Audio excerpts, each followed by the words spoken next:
الحمد لله رب العالمين والعاقبة للمتقين والصلاة والسلام على رسول محمد وعلى آله وصحبه أجمعين. أما بعد فأعوذ بالله من الشيطان الرجيم. باب استعمال فضل الوضوء الناس. باب استعمال د فضل د وضوء د ناسو چې هغه وبد او داسه استعمالوي. اصل لغت دا دی چې وضو په فتحه باندې د وبو ته وای او وضو په زما باندې د اودس تازه کولو ته وای چې د وضاعت صدې وضاعت هغه د پاکي او شایستوالي ته وای. دا سړی په شایسته کېږي، دا یو خبره ده، او دا سړی په شایسته کېږي او یاد ده څوک پر راځي نظافت پر راځي. دا خو مو سر په خلاصو او ویزو هغه بیا هغه شي ته وایي چې د الیه د پاره استعمالوي، یعنې لکه صابون لکه برواز. هغه په هغه وخت کې اوس د پخوا وخت شان جلا و زموږ شیمپو دا شان. خو زموږ خلک اوس ډېر ځله هغه موږ وضو په چا کې وایي په طهارت وایي، کنې اصلي وضو په طهارت کې دی.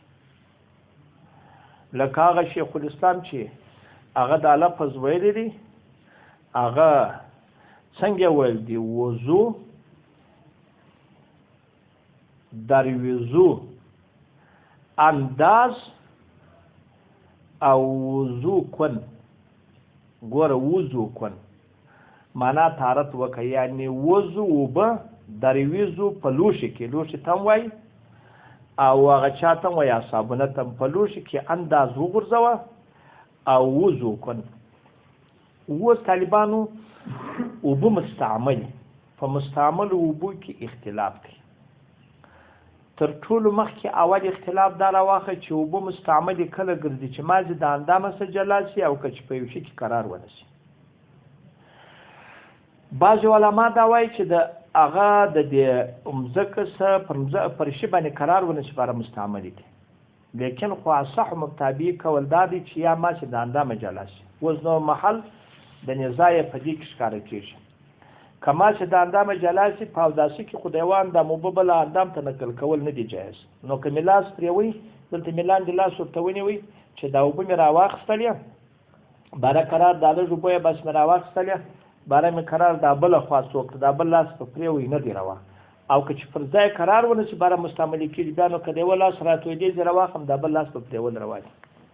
خو مبتدي کول دغه دی.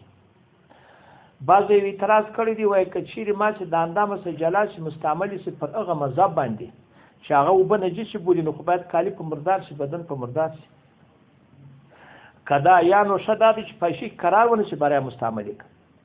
موږ ورته وایو چې پر هغه مذهب هم د ضرورت په خاطر هغه دغه نجستوب یا د کالو یا د جامې په منه نه پکې شي. نو مبتدي کول دا چې ماز د اندامه جلا شي مستعمل دي قرار نه غواړي. او هغه یبلغ پر هغه مذهب فتوا نه دی چې نجس بولي. دوه وجه دا ده چې نجس بولي هغه هم دا د ضرورت په خاطر یې دا کالي او بدن په مردار نه بولي، تر څو چې مځکې ته پلا رسېږي نه رسېدلې د ضرورت په خاطر. دومه خبره دا ده چې اوبه مستعملي هغه اوس نجس دي که پاکې دي او که طاهر مطهر دواړه دي. ډېر قولونه پکښې دي، خو صحیح 3 قوله پکښې دي. یو د امام صاحب خپل کول دی چې اوس په مذهب کې را نقل شوی دی، هغه دا دی چې بالکل نجس دی.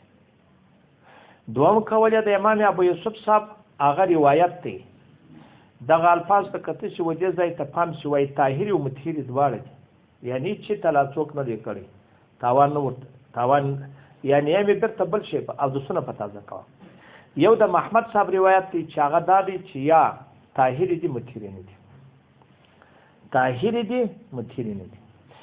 امام ابو یوسف صاحب دا دلیل وایي که چیرې هغه دغه اوبه یروي استمه که دغه اوبه نجس وای په ټول وخت د اوقاتو کې به یو چا د شابو مبارکانو سره د کالو یا د بدن پرېول راغلی وای، خو نه دی راغلی.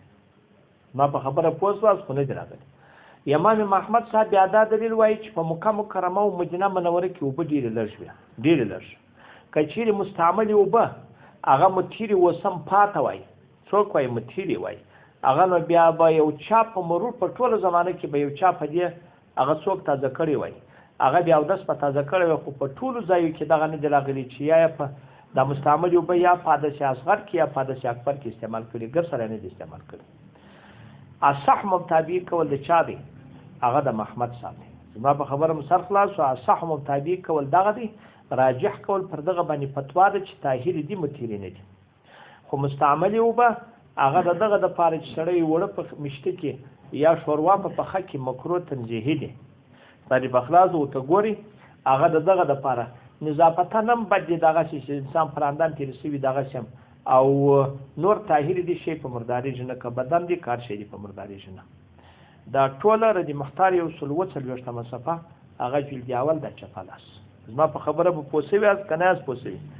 او دا غره کمی علاوه سنن هغه یو سلواته سلوشتمه صفه جلد اول والله سبحانه اعلم